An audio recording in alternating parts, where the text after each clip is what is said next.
नमस्कार दोस्तों, मैं डॉक्टर विजय कुमार गौतम, मेरे YouTube चैनल में आप सभी का स्वागत है।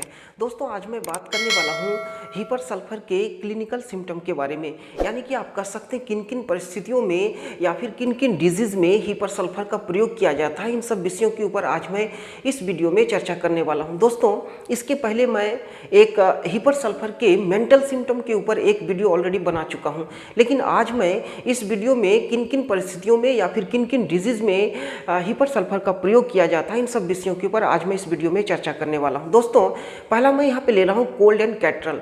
कोल्ड और कैटरल में इस दवा का बहुत ज़्यादा प्रयोग किया जाता है। आप कह सकते हैं यह दवा जो है great remedy for cold and catarrhal. Cold catarrhal में इस दवा का बहुत ज़्यादा प्रयोग किया जाता है। दोस्तों, इसके साथ साथ आप देखेंगे क्रॉनिक कैटरल हो विथ नोज स्टॉप, यानी कि क्रॉनिक कैटरल के साथ अगर उनका नाक बंद होता हो तो ऐसी स्थिति में हीपर सल्फर का बहुत ज़्यादा प्रयोग किया जाता है। दोस्तों, क्रॉनिक फेरिंजाइटिस की वजह से अगर थ्रॉट प्रॉब्लम हो, कैटरल ऑफ थ्रॉट हो, थ्रॉट में अगर गले में कुछ प्रॉब्लम हो, तो फिर ऐसी स्थिति में भी हीपर सल्फर का बहुत ज़्यादा प्रयोग किया जाता है। दोस्तों, क्रॉनिक सपोरेटिव टॉन्सिलाइटिस हो, यानी कि आप कह सकते हैं टॉन्सिलाइटिस हुआ हो और उसमें पस फॉर्मेशन हो, तो ऐसी स्थिति में भी हीपर सल्फर का प्रयोग किया जाता है। दोस्तों, यह दवा जो है सपोरेशन के ऊपर जहाँ पे पस फॉर्मेशन हो उसको ठीक करने में बहुत ज़्यादा प्रयोग किया जाता है। दोस्तों, इसके अलावा मैं यहाँ पे कहना चाहूँगा हीपर सल्फर का गाइडिंग सिम्टम उसके साथ जरूर मिलना चाहिए पेशेंट में। ऐसी स्थिति में हीपर सल्फर आपको बहुत लाभ देगा। इस वीडियो के अंत में मैं कुछ इंपॉर्टेंट जो गाइडिंग सिम्टम है हीपर सल्फर का, इसके बारे में चर्चा करूंगा। दोस्तों, इसके अलावा हीपर सल्फर का प्रयोग बॉयल्स में या फिर एब्सेस में, जिसको कि फोड़ा कहते हैं, या फिर कार्बंकल जिसमें कि मल्टीपल ओपनिंग होता है, इसके साथ साथ फिस्चुला में या फिर मेस्टोइडाइटिस में भी हीपर सल्फर का बहुत ज़्यादा प्रयोग किया जाता है। उसमें आप देखेंगे पस फॉर्मेशन होने लगता है।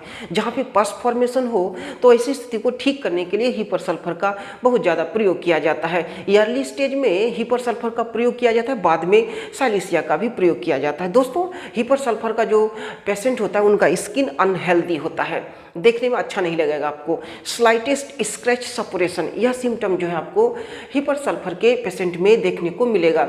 हल्का सा स्क्रैच हुआ, वहाँ पे पस फॉर्मेशन होने लगता है। इन सब परिस्थितियों को ठीक करने के लिए हीपर सल्फर का प्रयोग किया जाता है। इसके अलावा एक और सिम्टम आपको मिलेगा क्रैक्ड स्किन, यानी कि हीपर सल्फर का जो पेशेंट होता है उनका स्किन फटा हुआ होता है। हाथ के और पैर का जो स्किन होता है वहाँ पे फटा हुआ होता है। इसके अलावा क्रॉनिक अर्टिकेरिया हुआ हो तो फिर ऐसी स्थिति को भी ठीक करने के लिए हीपर सल्फर का बहुत ज़्यादा प्रयोग किया जाता है। इसमें इचिंग होता है और काफ़ी पेनफुल होता है। इन सब परिस्थिति को ठीक करने के लिए हीपर सल्फर का बहुत ज़्यादा प्रयोग किया जाता है। दोस्तों, नेक्स्ट मैं यहाँ पे ले रहा हूँ कफ।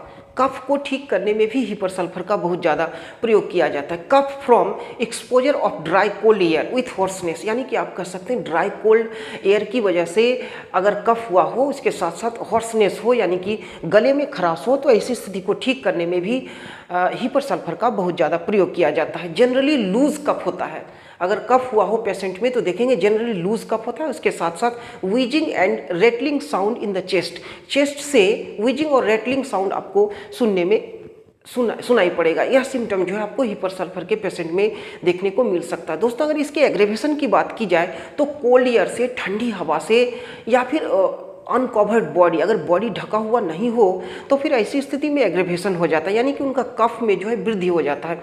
यह सिम्टम जो है आपको हीपर सल्फर के पेशेंट में देखने को मिल सकता है। अगर इसके अलावा दूसरे एग्रेवेशन की बात की जाए तो आप देखेंगे टेकिंग कोल्ड फूड, यानी कि ठंडा खाना खाने से या फिर कोल्ड ड्रिंक से जो है इनको एग्रेवेशन हो जाता है। अर्ली मॉर्निंग भी इनको एग्रेवेशन होता है। इन सब परिस्थितियों में आप हीपर सल्फर का प्रयोग कर सकते हैं, बशर्ते इसके गाइडिंग सिम्टम उसके साथ मिलना चाहिए। दोस्तों, नेक्स्ट मैं यहाँ पे ले रहा हूँ अस्थमा।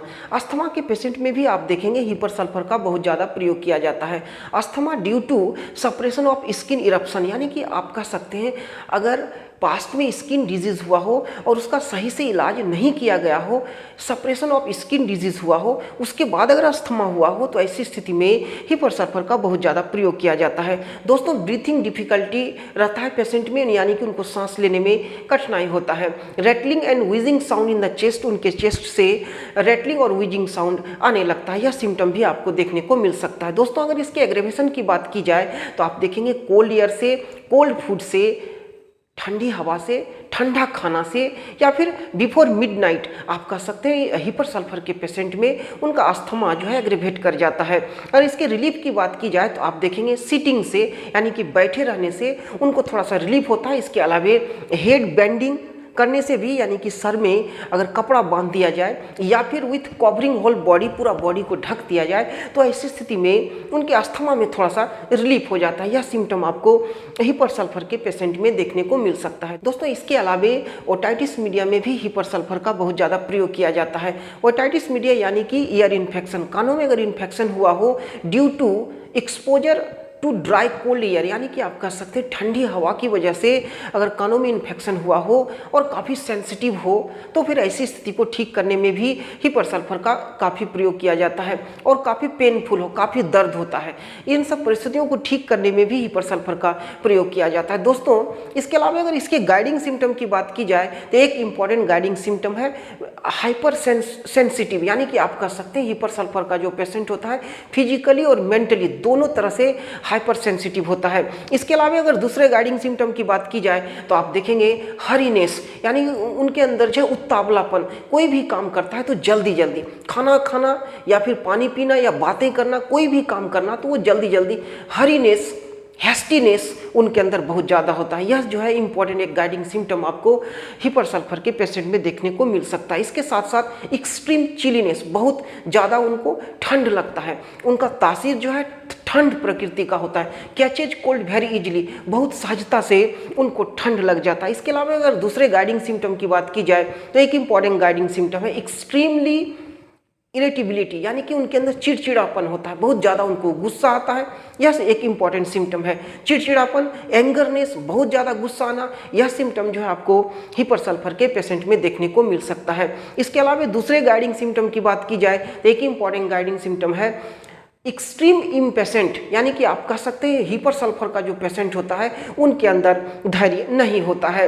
इसके अलावा अगर दूसरे गाइडिंग सिम्टम की बात की जाए तो एक इंपॉर्टेंट गाइडिंग सिम्टम है एक्सट्रीम इम्पल्सिवनेस, यानी कि उनके अंदर आवेग होता है, आवेगशील होता है हाइपर सल्फर का पेशेंट। ये सारे अगर गाइडिंग सिम्टम अगर मिले तो फिर ऐसी स्थिति में हाइपर सल्फर का प्रयोग किया जा सकता है।